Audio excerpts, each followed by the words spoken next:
सुखाशी पात्र होईजे।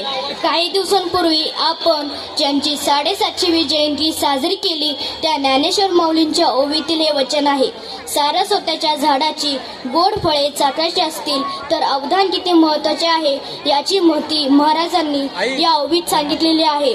पण समाज माध्यमाच्या वापराने आपले अवधान आणि स्वास्थ्य दोन्ही हरवून बसलेल्या या नेटिझन्सना या ओवीतील अर्थ समजणं कठीण आहे। नमस्कार मंडळी, पूर्वीच्या काळी ब्राह्ममुहूर्तावरून कराग्रे वसते लक्ष्मी हा श्लोक म्हटला जात होता, पण आता त्याऐवजी प्रभाते मोबाईल दर्शनम या विचारानेच आपल्या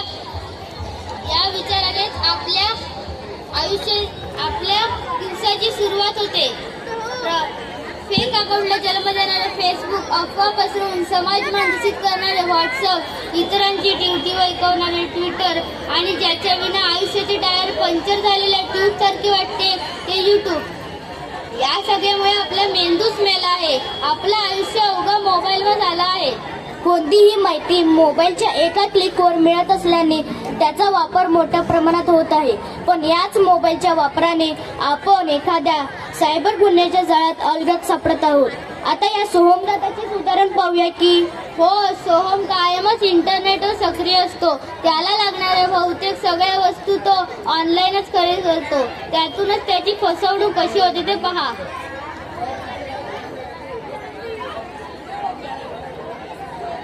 नमस्कार सर। नमस्कार, मी जाकडूमाकडू.com मधून बोलत आहे। तुम्हाला कळवण्यास आनंद होतो की जाकडूमाकडू.com मधून परवा जी तुम्ही खरेदी केली त्यावर आम्ही तुम्हाला 50% सवलत देत आहोत। आई शपथ, 50% सवलत, मस्तच, खूप खूप धन्यवाद। तुम्ही आमच्यासाठी महत्त्वाचे ग्राहक आहात। आता हा कॅशबॅक माझ्या खात्यात कसा जमा होईल? सर, जास्त वेळ लागणार नाही। त्यासाठी तुम्हाला आमचा ॲप उघडावा लागेल, तिथे एक मेसेज येईल। यस, मी माझ्या फोन मधला ॲप उघडला आहे। अरे बापरे, पण त्यावर जाकडूमाकडू.com ला 20,000 रुपये भरायला सांगताय। बरोबर आहे साहेब। तुमच्या खात्यात पैसे पाठवण्यासाठी आम्हाला तुमची परवानगी घ्यावी लागणार आहे। त्यासाठी तुम्ही पे वर क्लिक करा। ओके, क्लिक केलं, पण आता ते माझा UPI पिन विचारत आहेत। तुमचा पिन एंटर करा, तो फक्त पडताळणीसाठी लागणार आहे। ठीक आहे, मी माझा UPI पिन एंटर केला। धन्यवाद साहेब, लवकरच तुमच्या खात्यात पैसे जमा होतील।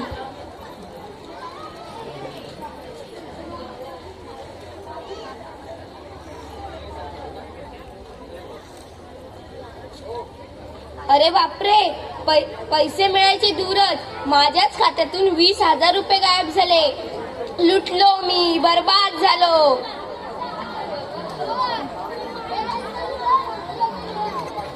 पाहिलं, भोळ्या सोहमला एका ठगानं कसं हातोहात फसवलं ते। आता या धोंडोबाचं उदाहरण घ्या की बिचारा खोट्या कर्जाच्या चक्रवात अडकला आणि हातोहात फसला। चला,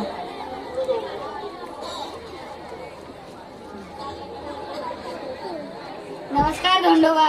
नमस्कार, मी गटर उडी मारा प्रायव्हेट लिमिटेड कंपनीकडून बोलतोय। आम्ही शेतकऱ्यांसाठी एक खास योजना सुरू केली आहे। या योजनेखाली तुम्ही आमच्या कंपनीकडून मोफत कर्ज घेण्यास पात्र ठरला आहात। अरे वा, पण नेमकी काय योजना आहे? आम्ही तुम्हाला 5 लाख रुपये बिनव्याजी देणार आहोत, पण हे कर्ज मिळवण्यासाठी तुम्हाला तुमच्या बँक खात्याची व आधार कार्डाची माहिती द्यावी लागेल। ठीक आहे साहेब, मी विचार करून सांगतो। कसला विचार करताय धोंडोबा? ही योजना फक्त आजच्या दिवसापुरतीच आहे। तुम्हाला योजनेचा लाभ घ्यायचा असेल तर 10,000 रुपये मी पाठवलेल्या बँक खात्यात त्वरित पाठवावे लागतील। 5 लाखांचं कर्ज, ते सुद्धा बिनव्याजी? चांगलीच योजना आहे, ही संधी साधायलाच हवी। लगेच पाठवतो साहेब।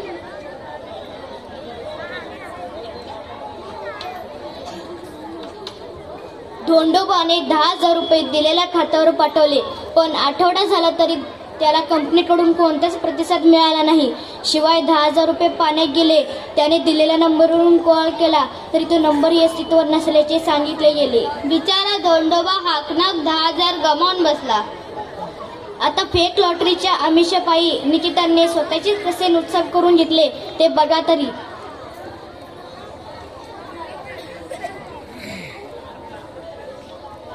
नमस्कार. मी खड्ड्यात घाला जॅकपॉट कंपनीकडून बोलत आहे. 10 लाखाचे जॅकपॉट जिंकल्याबद्दल तुमचे हार्दिक अभिनंदन. आम्ही तुम्हाला जॅकपॉटची सर्व माहिती पाठवली आहे. बक्षीस मिळण्यासाठी लवकरात लवकर आम्हाला संपर्क करा. हॅलो, मी निकेतन बोलतोय. जॅकपॉट बक्षिसाची रक्कम मिळवण्यासाठी मला तुमच्याशी संपर्क करायला सांगितले होते. बक्षिसाची रक्कम मिळवण्यासाठी मला काय करावे लागेल? हे बक्षीस मिळवण्यासाठी तुम्हाला 5,000 डिलिव्हरी शुल्क भरावे लागतील. ते भरा म्हणजे मी पुढची माहिती सांगतो. मी 5,000 रुपये ऑनलाईन पाठवले आहेत. आले का बघा. खूप छान. आता काही छोट्या प्रक्रिया आहेत. 10 लाखाचे बक्षीस मिळवण्यासाठी तुम्हाला 25,000 कर शुल्क भरावे लागतील.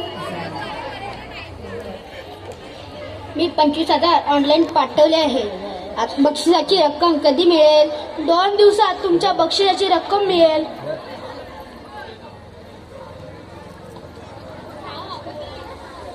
दोन दिवसाचे 2 आठवडे झाले तरी निकिताला काही बक्षिसाची रक्कम मिळालीच नाही. त्याने पूर्वीच्या नंबरवर कॉल केला पण तो नंबर अस्तित्वात नाही अशी त्याला रिंगटोन ऐकण्यात मिळाली. बिचारा निकेतन फेक लॉटरीच्या आमिषापायी स्वतःला 30,000 रुपयांचा चुना लावून बसला. आता हे आणखी एक उदाहरण पहा. हा विराज नोकरीसाठी त्याने ऑनलाईन जॉब पोर्टलवर अर्ज केले होते. त्यातूनच त्याचं पुढं काय झालं ते प्रत्यक्षात पहा.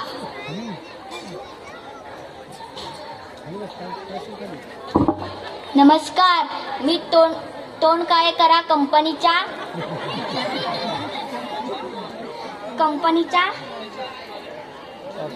HR विभागातून बोलत आहे. तुमच्या अर्जाच्या आधारे आमच्या कंपनीत मॅनेजर पदासाठी तुमची निवड झाली आहे. धन्यवाद सर. मी नोकरीवर कधी जॉईन होऊ? लवकरच आम्ही तुम्हाला निवडीचे पत्र पाठवू पण त्यासाठी काही प्रक्रिया करावी लागते. कोणती प्रक्रिया लागेल साहेब? फार काय करायचे नाही. ऑफिस लॅपटॉपसाठी 50,000 रुपये पाठवायचे आहे. तो लॅपटॉप आम्ही तुम्हालाच देणार आहोत कारण तुम्हाला घरूनच काम करायचे आहे. मी पैसे पाठवले आहेत. बघा जमा झाले का? हो, पैसे जमा झाले आहेत. आम्ही तुम्हाला 3 ते 4 दिवसात तुमच्या पत्त्यावर लॅपटॉप आणि जॉईनिंग लेटर पाठवू. धन्यवाद साहेब. कोणताही विचार न करता विराजने पैसे भरले आणि तो पुरताच फसला. ना त्याला जॉईनिंग लेटर मिळाले ना लॅपटॉप मिळाला. आपण आता जी अनुभवली ती सायबर गुन्ह्याची उदाहरणे आहेत. समाज माध्यमावर वावरताना योग्य ती काळजी न घेतल्याने लहान मुले, तरुण महिला व म्हातारे लोक सुद्धा या गुन्ह्यात फसवले जातात. समाजातील कोणताही घटक आज सायबर गुन्ह्यापासून सुरक्षित नाही. डिजिटल माध्यमाच्या आजच्या जगण्यातील गरज कोणालाच नाकारता येत नाही पण त्याचा वापर करताना काळजी घेणे आवश्यक आहे. तुका म्हणे दर्पणाचे अंग ज्याचा त्याचा दावी रंग. समाज माध्यम हे दर्पणाचे अंग घेऊन आपल्यासमोर उभे आहे. आपण त्याच्यासमोर कोणते बिंब घेऊन उभे राहणार यावरच आपले प्रतिबिंब ठरणार आहे. समाज माध्यमाचा विवेकाने वापर करून आपण आपले आयुष्य सुंदर बनवू शकतो. गणपती बाप्पा ती बुद्धी सर्वांना देऊ अशी प्रार्थना करतो. बोला गणपती बाप्पा. धन्यवाद वीरेन. धन्यवाद मानस.